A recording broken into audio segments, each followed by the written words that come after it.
दोस्तों, good evening. कैसे हैं आप लोग? अच्छे होंगे, आई होप कि आप लोग अच्छे होंगे।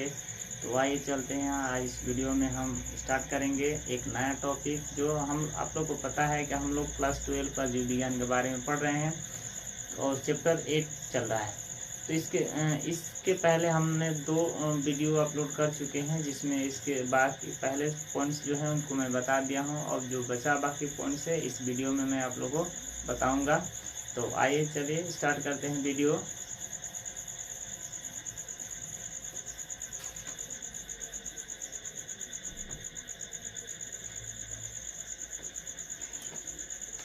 तो आइए स्टार्ट करते हैं वीडियो और देखते हैं कि क्या पॉइंट्स है।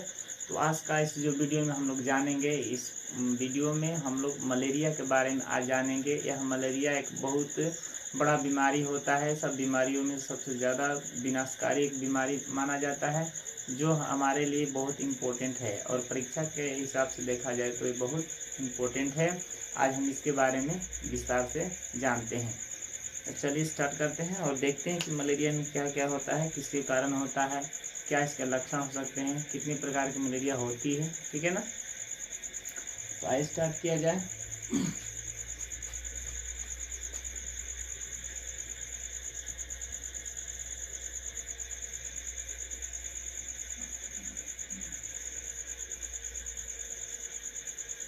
सबसे पहले डेट डाल लेते हैं, क्या डेट है, उसके बाद स्टार्ट करेंगे। आज जो टॉपिक है मलेरिया का है।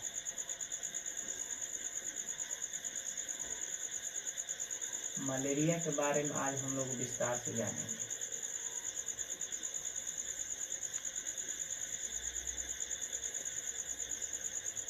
यह बीमारी अपने आप में इतना बड़ा बीमारी है, जो कहा जाए तो सभी बीमारियों में यह विनाशकारी बीमारी होती है। अगर यदि किसी को पकड़ ले बीमारी तो जल्दी छोड़ने का नाम नहीं लेती है। ठीक है ना? आइए तो जानते हैं सबसे पहले मलेरिया के बारे में। मलेरिया क्या चीज़ है, ये कहाँ से उत्पन्न होता है। ठीक है ना? मलेरिया तो यह मलेरिया वैसे जगहों से उत्पन्न होता है। ठीक है ना? यह मलेरिया वैसे जगहों पे उत्पन्न होता है जहाँ पे दलदल होते हैं। ठीक है ना? जहाँ पे क्या होते हैं, दलदल होते हैं, उसी नमी वाले स्थान से क्या होते हैं, इनकी उत्पत्ति होती है। ठीक है ना? दलदल,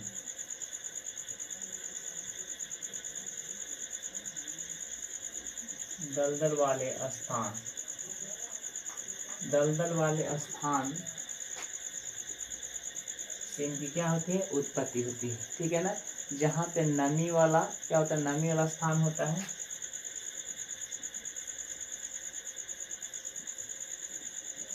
नमी वाला स्थान और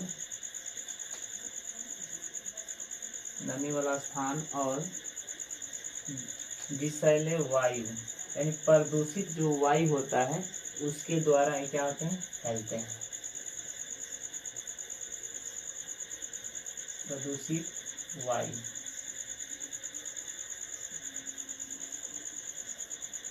वायु के कारण क्या होते हैं,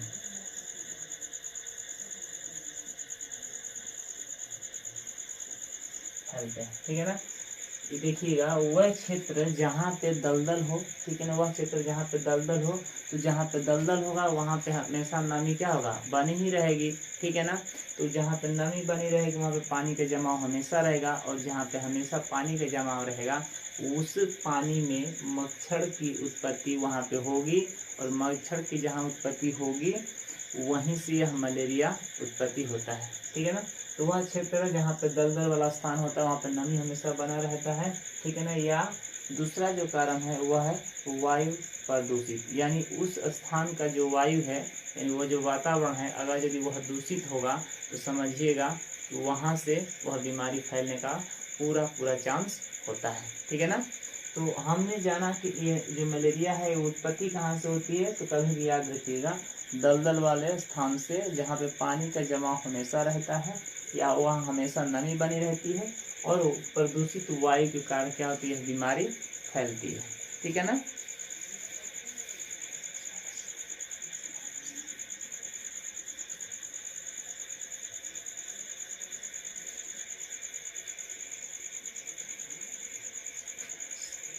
अब यह जानते हैं कि सबसे पहले खोज करने वाला व्यक्ति कौन था, ठीक है ना। एक व्यक्ति था जिसका नाम था डॉक्टर रोनाल्ड रास, ठीक है ना। रोनाल्ड रास ने इसका खोज 1894 में किया था, ठीक है ना। कितने साल में किया था? 1894 में किया था।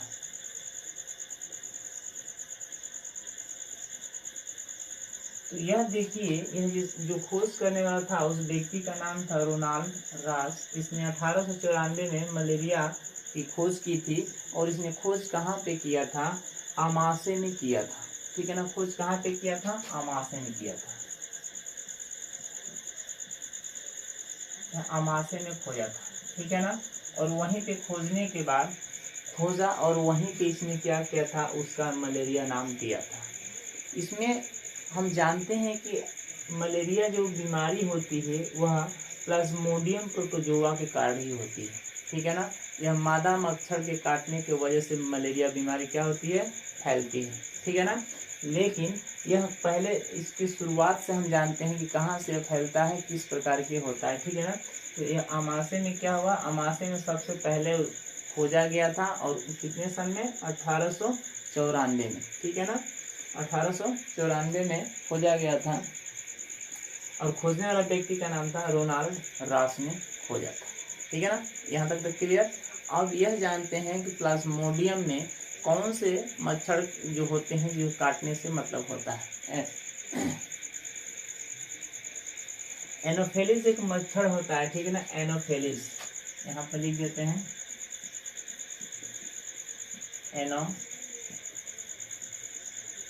एनोफेलिस, ठीक है ना। एनोफेलिस एक मच्छर होता है जो यह मादा वाला मच्छर होता है और इसी के काटने से क्या होता है? मलेरिया बीमारी फैलती है। वैसे हम जानते हैं प्लाज्मोडियम मच्छर यानी प्लाज्मोडियम का यह भाग जो होता है यही बीमारी फैलाने के लिए काफ़ी होता है, ठीक है ना। तो ऐसे सिंपल भाषा में हम जानते हैं, आप पहले से आज तक जानते आए हैं कि प्लाज्मोडियम जो मच्छर होता है उसके काटने से मलेरिया बीमारी होती है। लेकिन आज हम इसमें यह जानेंगे कि प्लाज्मोडियम में भी 2 भाग होते हैं। उसमें कि जो एक मादा भाग होता है एनोफेलिस जो मच्छर होता है उसको काटने से यह बीमारी फैलती है, ठीक है ना। जो एनोफेलिस जो मच्छर होता है इससे काटने से क्या होता है? वो बीमारी फैलती है। यहाँ तक क्लियर हुआ कि मतलब सबसे पहले खोज किसने किया था? रोनाल्ड रास ने 1894 में किया था, वो भी अमाशय में किया था। और यह एनोफेलिस मच्छर के काटने से क्या होता है? ये बीमारी फैलती है, ठीक है ना। अब हम यह जानेंगे कि आखिर यह मलेरिया बीमारी कितनी प्रकार की होती है। एक चीज और जान लीजिए, यह जो बीमारी होती है मलेरिया ये परजीवी होती है,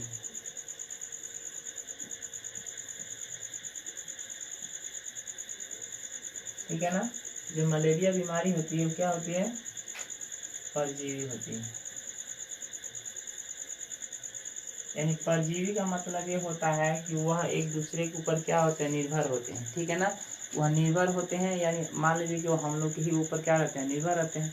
तो यानी परजीवी का अर्थ होता है दूसरे के ऊपर क्या करना? निर्भर होना, निर्भर रहना। यानी मलेरिया जो प्रोटोजोआ होते हैं इसके जो मतलब कि प्रोटोजोआ होते हैं जो फैलाने वाले होते हैं वो दूसरे के ऊपर क्या रहते हैं? निर्भर रहते हैं, ठीक है ना।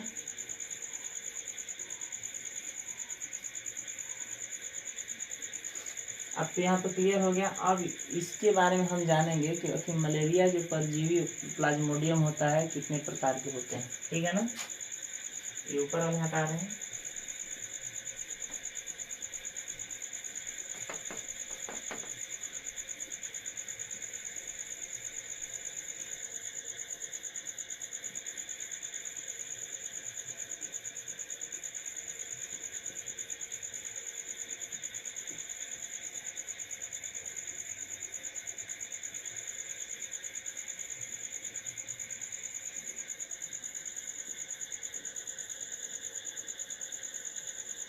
मलेरिया जो परजीवी प्लाज्मोडियम होते हैं ये 2 प्रकार के होते हैं, ठीक है ना। ये कितने प्रकार के होते हैं? 2 प्रकार के होते हैं। एक का नाम होता है, ठीक है ना,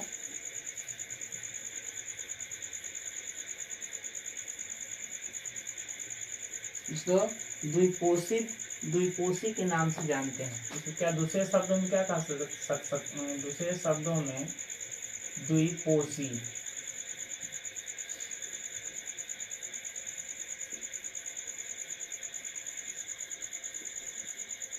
द्विपोषी, ठीक है ना, द्विपोषी के नाम से ये जानते हैं। द्विपोषी का अर्थ होता है दो चीजों से मिलकर के बना है, ठीक है ना। द्विपोषी का अर्थ होता है दो चीजों से मिलकर के बना है। द्विपोषी जो परजीवी होते हैं यह कितने दो चीजों से मिलकर के बने हैं, दो जगहों से मिलकर के बनाया गया है। यहाँ पर परजीवी लिख देते हैं, ठीक है ना। द्विपोषी परजीवी ये कितने भाग होते हैं, दो को मिला करके द्विपोषी बना, इसीलिए इसको द्विपोषी कहा गया। पहला एक मनुष्य और दूसरा क्या होता है, दूसरा होता है पोषद। पहला क्या होता है मनुष्य, दूसरा होता है पोषद। इन दो शब्दों को मिला करके द्विपोषी कहा गया है, क्योंकि यह मनुष्य को क्या करेंगे, काटेंगे और यह क्या करेंगे, विष को फैलाएंगे। तो इनका काम होता है जब तक मनुष्य के शरीर में नहीं काटेंगे और जब तक अपने नुकीले भाग को उसके रक्त में जब तक नहीं प्रवेश कराएंगे तब तक यह इनकी बीमारी नहीं फैल सकती, यानी ये अपने आप को नहीं फैला सकते, ठीक है ना। तो इसीलिए इसको मनुष्य पोषद के नाम से जाना गया, द्विपोषी के नाम से जाना गया। और पहला है प्रथम पोषद क्या है, मनुष्य, और दूसरा द्वितीय पोषद क्या है, पोषद के नाम से जाना जाता है।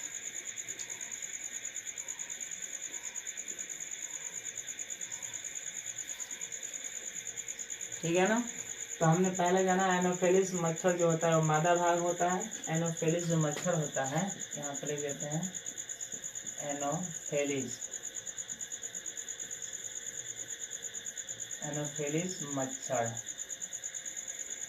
यह मादा भाग होता है, ठीक है ना। एनोफेलिस जो मच्छर होता है यह मादा वाला मच्छर होता है और इसी के काटने से यह बीमारी फैलती है, ठीक है ना।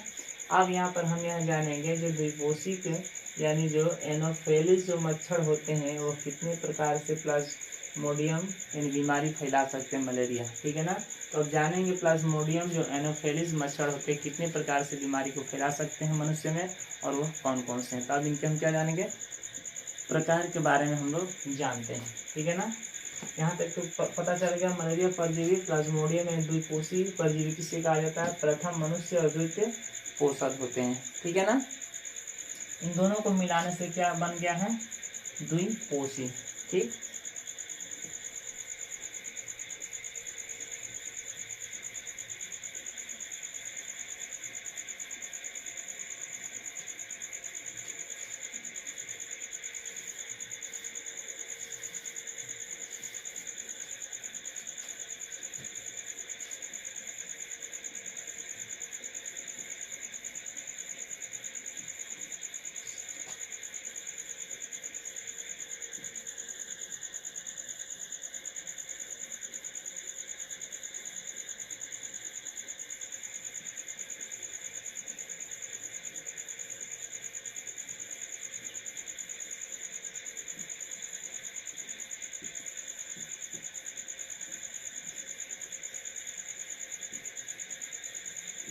ये हमारा पॉइंट होगा, मनुष्य में मलेरिया कितने प्रकार से हो सकती है।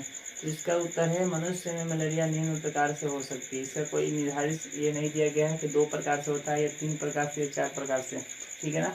बशर्ते इसको निम्नलिखित बता दिया गया, कई तरीकों से हो सकता है, इसका कोई निर्धारित नहीं किया गया है।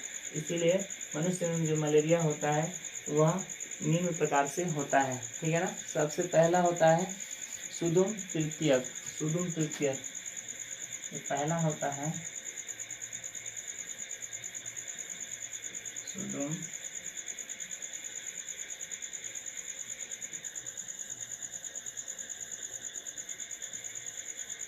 परजीवी। इसका मतलब क्या होता है, ठीक है ना।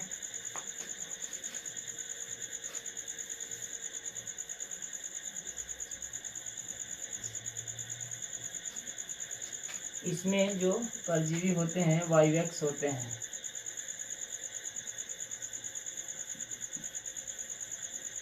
वाइवेक्स प्लाज्मोडियम, वाइवेक्स प्लाज्मोडियम के कारण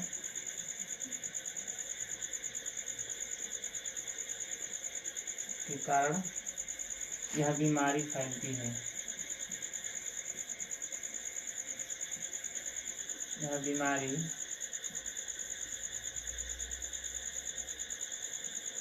बीमारी फैलती है। इसमें क्या होता है, वाइवेक्स जो प्लाज्मोडियम जो मच्छर होता है, इसके काटने से क्या होता है, यह सुदुम तृतीयक परजीवी बीमारी होती है। ये स्टार्ट होता है, ठीक है ना। यह इसमें जब वाइवेक्स जब प्लाज्मोडियम मच्छर आपको काटेंगे तो जब इसमें मलेरिया होगा तो इसमें सिर्फ हल्का सा ज्वार आता है, ठीक है ना। क्या आएगा, ज्वार आएगा। ये भी कितने 48 घंटे पश्चात, 48 घंटे क्या होंगे पश्चात, यानी इससे काटने के तुरंत 48 घंटे के बाद क्या आएंगे, हल्का सा बुखार आएगा। और बुखार आने के बाद क्या होगा, जैसे आप दवा लेंगे तो फिर ठीक हो जाएगा, लेकिन फिर वो 48 घंटे के बाद ही वो बुखार फिर आपको आएगा, ठीक है ना। बाकी एक तरफ से देखा जाएगा तो यह नॉर्मल मतलब कि मलेरिया होता है और यह थोड़ा बहुत जल्दी ही ठीक हो जाता है, ठीक है ना। इसमें ज़्यादा मतलब कि घबराने की जरूरत नहीं होती है, क्योंकि बहुत इसका कोर्स कम समय का होता है और बहुत ही जल्दी ठीक हो जाता है। इसके कारण वाइवेक्स जो प्लाज्मोडियम होता है, अगर यदि पहले ही अगर यदि काटता है और काटने के बाद यदि हल्का ज्वार होता है तो उस समय यह बीमारी देखने को मिलेगा और 48 घंटे के बाद तुरंत फिर से क्या होगा, पुनः मतलब कि वो आ सकता है। तो यह बहुत जल्दी ही ठीक हो जाता है, ठीक है ना। इसमें ज़्यादा घबराने की बात नहीं है, ठीक। नेक्स्ट जो आता है दुर्दम, ठीक है ना। जो नेक्स्ट आता है वह होता है दुर्दम।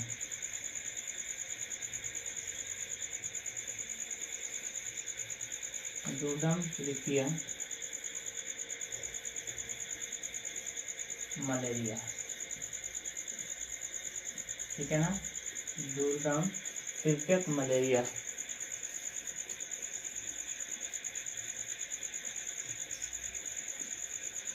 ठीक है ना। इसमें कौन सा मच्छर काटता है तो यह बीमारी आती है, दुर्दम जो तृतीयक मलेरिया होता है। तो यह मलेरिया नाम से ही समझिए, दुर्दम या दूसरा जो मलेरिया होता है वह इसमें कौन से जो इस प्लाज्मोडियम मच्छर है जो काटने से जो दूसरा बार बीमारी फैलता है, उसका नाम है फैल्सीपेरम, ठीक है ना। फैल्सी क्या नाम है, फैल्सीपेरम, फैल्सीपेरम।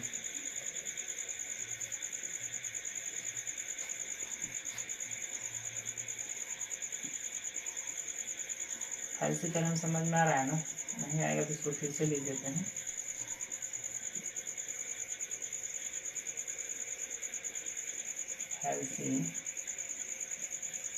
फैल्सीपेरम प्लाज्मोडियम,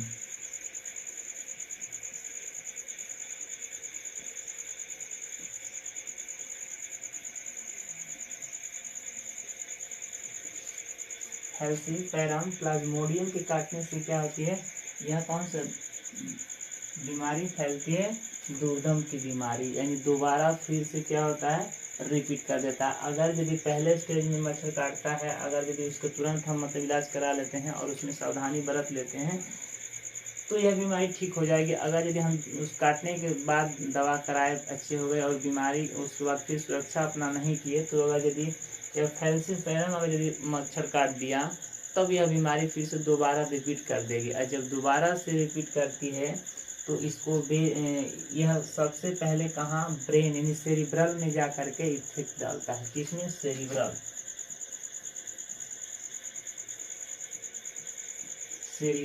दिमाग, ठीक है ना।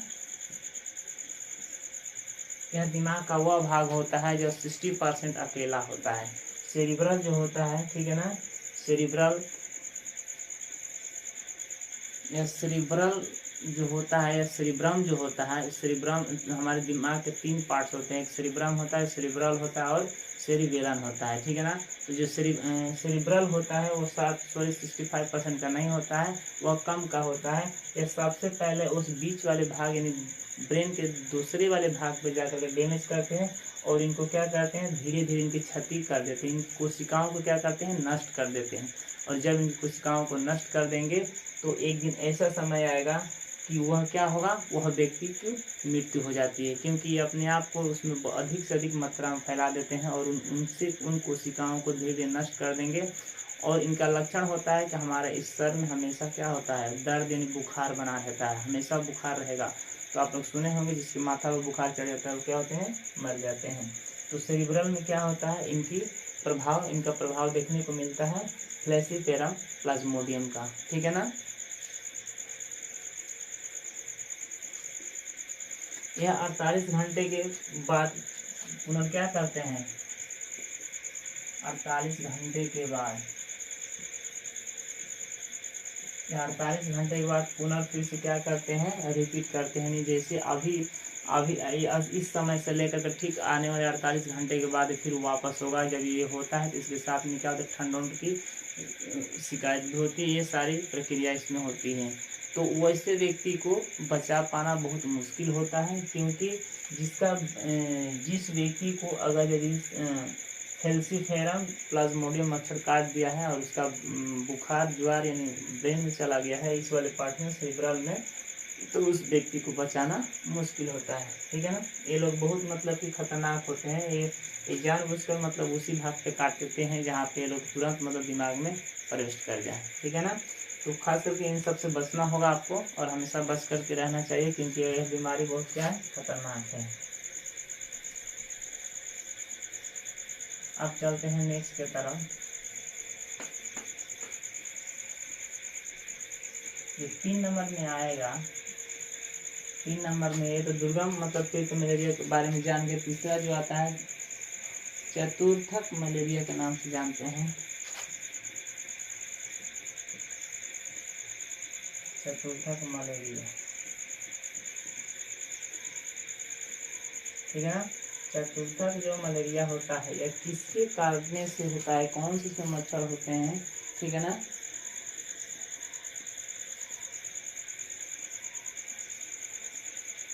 यह मलेराई एक मच्छर होता है, मलेराई प्लाज्मोडियम,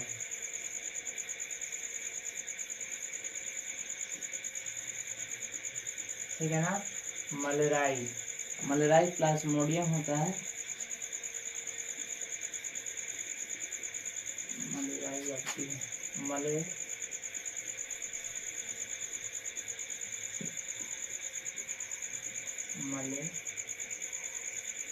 मलेरियाई इस तरह का होगा, ठीक है ना। मलेरियाई प्लाज्मोडियम के काटने से चतुर्थ मलेरिया की बीमारी होती है। इसका समय होता है 72 घंटे के बाद एक पुनः क्या होता है, रिपीट करता है, ठीक है ना। इसमें समय थोड़े ज़्यादा होते हैं क्योंकि यह बीमारी थोड़ा लंबे समय तक चलती है। ये बार बार रिपीट नहीं करती है, बीमारी थोड़ा लंबे समय तक चलती है। और ये चतुर्थक मलेरिया मलेराई प्लाज्मोडियम के काटने से होती है, ठीक है ना। इसको दूसरी भाषा में सब क्लिनिकल मलेरिया के नाम से भी जानते हैं।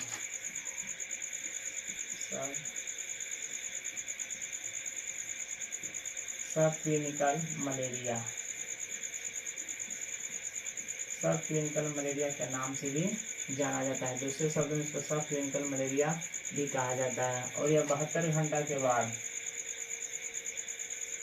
72 घंटा के बाद फिर क्या करती है, बीमारी रिपीट करती है, ठीक है ना। यह बार बार क्या करती है, 72 घंटा जैसे बीतेगा उसके बाद ऐसे लगेगा कि यह बीमारी क्या हो गया, ठीक हो गया। और फिर जैसे हम ठीक हो जाएंगे तो फिर पता चलेगा फिर वापस आ गया, ठीक है ना।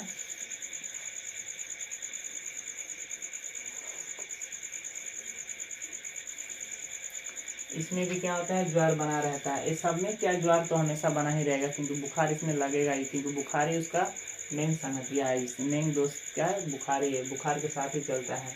तो ये 72 घंटा के बाद फिर बुखार को क्या करेगा, वापस करेगा, ठीक है ना। तो यह चतुर्थ मलेरिया होता है जिसको मलेराई प्लाज्मोडियम काटने से होता है और यह सब क्लिनिक के नाम से भी जाना जाता है। और 72 घंटा के बाद फिर से बुखार को क्या करता है, रिपीट करता है। अब नेक्स्ट चलते हैं चौथे नंबर की तरफ।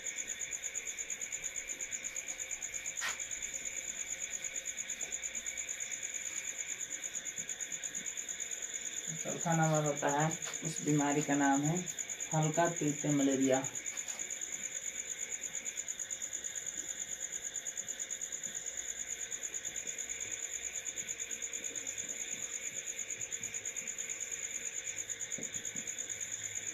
हल्का कृत्यक मलेरिया, हल्का सा नाम सुनकर ही पता चलता है कि हल्का सा बीमारी, ठीक ना, ज़्यादा नहीं, थोड़ा बहुत आने वाला बीमारी क्या है, जिसको मलेरिया कहा जाता है, हल्का सा आता है, ठीक है ना। या ओवेल के द्वारा फैलने वाला मलेरिया है, ओवेल के द्वारा, ठीक है ना, ओवेल, ओवेल प्लाज्मोडियम के काटने के द्वारा यह बीमारी फैलती है। बीमारी नॉर्मल सी होती है, मैंने हल्का सा होता है, इसमें याद रखिएगा, पहला और चौथा ये मतलब जो बीमारी होती है हल्का नॉर्मल होता है, लेकिन दूसरा और तीसरा जो बीमारी होता है बहुत तगड़ा होता है, ठीक है ना, उसमें बहुत दिक्कत होती है। तो हल्का या कृत्यक मलेरिया होता है, ओवेल प्लाज्मोडियम के काटने से क्या होता है, बीमारी फैलती है, ठीक है ना। यह हानिकारक नहीं होता है, ये क्या होता है, हानिकारक नहीं होता है।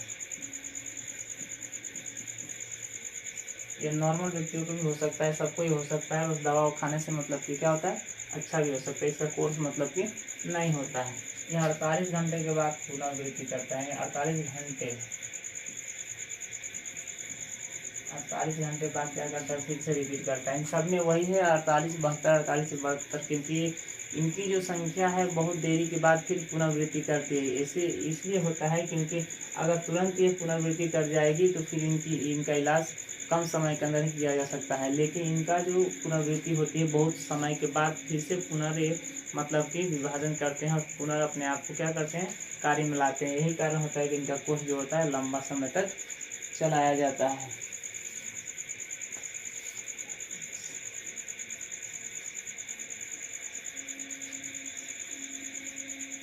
ठीक है ना, इनका समय होता है ओवेल, ठीक है ना, इसका समय होता है 14 दिन तक, यानी 14 दिन तक इसको हम क्या कर सकते हैं, देख सकते हैं, जांच करा। अगर 14 दिन अगर यह बीमार जो हो गया, अगर हल्का सा बुखार होता है तो 14 दिन के अंदर आपको क्या कराना है, इसको टेस्ट कराना होता है। अगर 14 दिन के अंदर टेस्ट कराएंगे तो यह पता चल जाता है कौन सा मतलब कि मलेरिया हमको कौन से स्टेज का है। हल्का कृत्यक मलेरिया है तो ओवेल प्लाज्मोडियम के काटने से होता है, ठीक है ना। मलेराई का होता है 28 दिन, ठीक है ना, इसका होता है 28 दिन। अगर इससे यह ज़्यादा दिन हो जाएगा तो समझिएगा कि यह बीमारी बहुत ग्रस्त हो जाएगी और इसको ठीक होने में बहुत समय यानी बहुत लंबा कोर्स लगेगा, क्योंकि 28 दिन के अंदर इसको मतलब कि जांच और इसका उपचार दोनों आवश्यक है। 28 दिन जैसे बीत जाएगा, 1 महीना, समझिए इसका उपचार भी कम काम करेगा और इसका जांच में भी मतलब कि इनकी संख्या बहुत बढ़ जाएगी, मलेराई जो प्लाज्मोडियम है,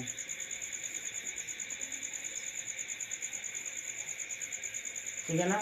फैलसीपेरम का होता है 12 दिन का, ठीक है ना, फैलसीपेरम जो इससे पहले बताए थे, फैलसीपेरम, तो फैलसीपेरम होता है, इसका होता है 12 दिन, क्योंकि वैसे में बुखार जब आता है तो ये 12 दिन के अंदर ही तुरंत इसका इलाज और उपचार और टेस्ट दोनों कराना पड़ता है, क्योंकि तभी पता चलेगा कि कौन सा मलेरिया हुआ है या कौन सा बुखार हो रहा है, ठीक है ना। तो देखिएगा 1 हफ्ता 2 हफ्ता के अंदर अगर यदि टेस्ट कराया जाता है तो पता चल जाता है, अन्यथा अगर यदि इसे लेट कर दिया जाएगा तो यह पता नहीं भी चल सकता है, ऐसा भी हो सकता है और वो बीमारी पकड़ में नहीं आएगी और वह बीमारी एक दिन ऐसा होगा कि एक व्यक्ति की क्या करेगी, जीव को खत्म कर सकती है।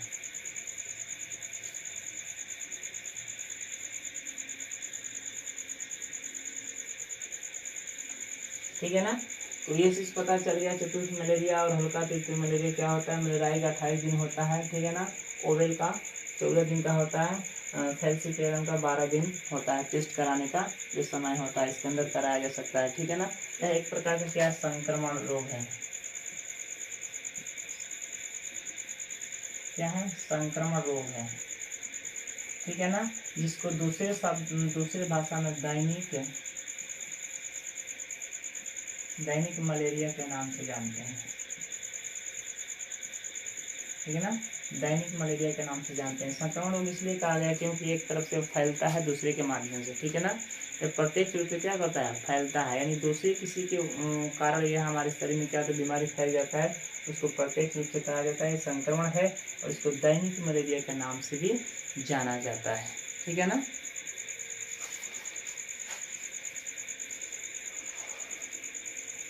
अब हम जान लेते हैं, यहाँ तक तो कोई दिक्कत नहीं है। अब हम जानते हैं कि मलेरिया जब हो जाती है तो ये बीमारी जब होती है तो आखिर लक्षण क्या होते हैं जिससे हम पहचान सके कि हमको ये मलेरिया हो गई है या यह बीमारी हुई है। कुछ तो इसके लक्षण होने चाहिए। तो आइए अब हम जानते हैं इसके लक्षण के बारे में, आखिर ऐसे कौन से लक्षण हैं जो इनको हम पहचान सकते हैं। ठीक है ना।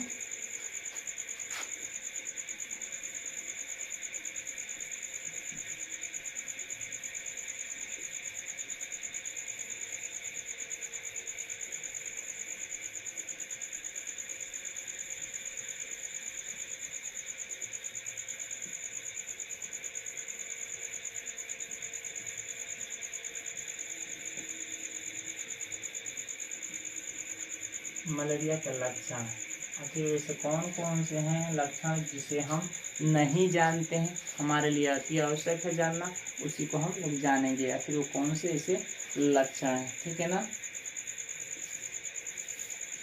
पहला होता है कपकपी के साथ तेज बुखार आना। ठीक है ना।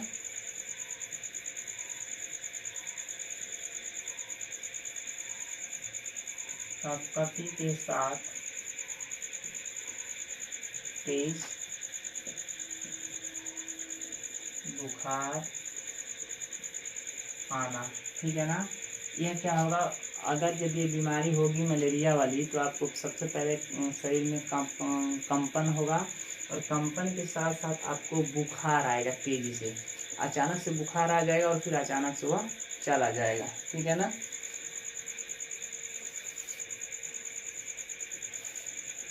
ठीक है ना। तो इसमें क्या होगा, 3 अवस्थाएं होती है। एक होता है ठिठुरना, ठिठुर कर बुखार आना। ठीक है ना। इसमें क्या होगा, आपको खुद को से ठंड लगेगी। ठीक है ना। ठंड लगने के बाद आपको फिर से वो क्या होगा, बुखार खूब तेजी से आएगा, फिर वह चला जाएगा। दूसरी अवस्था में गर्म अवस्था में बुखार आना। ठीक है ना।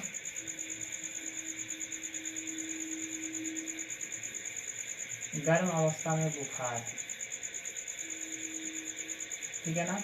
आपका शरीर हमेशा गर्म रहेगा और उस समय क्या होगा, आपके शरीर में हमेशा बुखार दम हमेशा बना रहेगा। यानी जब शरीर में बुखार रहेगा तो क्या होगा, वह गर्म भी हमेशा शरीर दम टेम्परेचर हाई में रहता है। तो उस अवस्था में भी आपको क्या होना, बुखार होना। ठीक है ना। और तीसरा जो होता है तेज पसीना आना।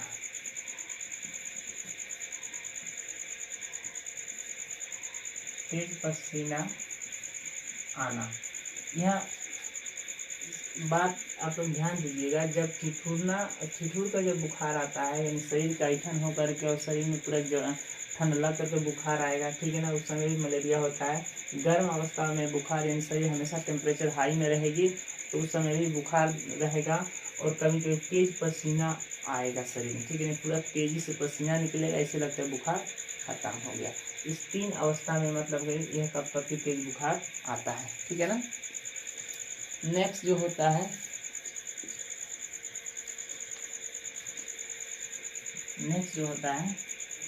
वह होता है उल्टी होना।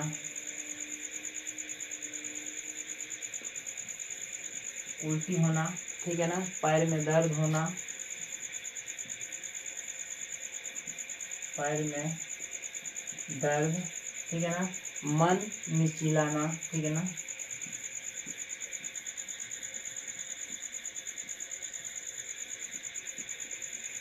ठीक है ना। मन मिचिलाना का मतलब होता है मन इधर उधर, मतलब कि बहकना, यानी मन इधर उधर होना। कभी उल्टी के जैसा होता है, कभी पैर में दर्द होना, यानी शरीरों में दर्द होना। ठीक है ना। मांसपेशियों में दर्द रहना, ये सब क्या है, इनके लक्षण है मलेरिया के। उल्टी होना, बार बार उल्टी होने का, मन मिचलना, या पैर में दर्द होना, चलने से मतलब कि कमजोरी से फील होना। ठीक है ना। ये सब इनके क्या है, लक्षण है। नेक्स्ट जो होता है,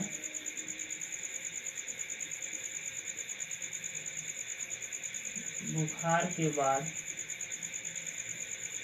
कमजोरी, बुखार के बाद क्या होता है, कमजोरी और लंबा नींद।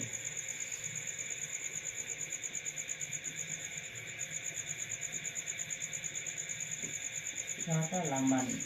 जब अगर वैसे व्यक्तियों के अंदर जब ये बीमारी हो जाती है तो उसको बुखार आता है और बुखार आएगा तो उसको शरीर एकदम कमज़ोर महसूस होगा, और वो जब बिस्तर पर लेटता है तो वह बहुत लंबा नींद मतलब कि लेने के लिए वह मतलब इच्छुक रहता है, कि ताकि उसको उठने का इच्छा नहीं करता है, बाकी हमेशा सोए ही रहे। ठीक है ना। तो इस प्रकार के उस व्यक्तियों में लक्षण होते हैं। तो हमने लक्षण को ध्यान से देखा। कपकपी के साथ तेज बुखार आना, यह 3 अवस्था में हो सकता है। ठिठुर कर बुखार आएगा, गर्म अवस्था में भी बुखार आएगा, और तेज पसीना भी आ सकता है, उस समय भी बुखार होगा। दूसरा, उल्टी होना बार बार। ठीक है ना। पैर में दर्द होना, मांसपेशियों में दर्द होना, चलने की इच्छा न बनना, और मन यानी जी नीचे लाना। ठीक है ना। जी मचलना, इधर उधर मन का क्या होना, भटकना। नेक्स्ट, बुखार के बाद कमजोरी शरीर में होना और लंबा नींद होना, यानी बुखार जब लग जाता है तो चलने वलने का मन नहीं करता है, और हमेशा नींद जैसे लगी रहती है। जब भी मतलब कि कहीं रहेंगे तो आपको हमेशा नींद लगा हुआ रहता है। ठीक है ना। तो आज हम इस वीडियो में और ये सब मलेरिया के बारे में जाने, मलेरिया किसके द्वारा होता है, और यह कितने प्रकार के होते हैं, और कौन कौन से मतलब मलेरिया के समय कौन कौन से होते हैं, और इससे के क्या लक्षण होते हैं।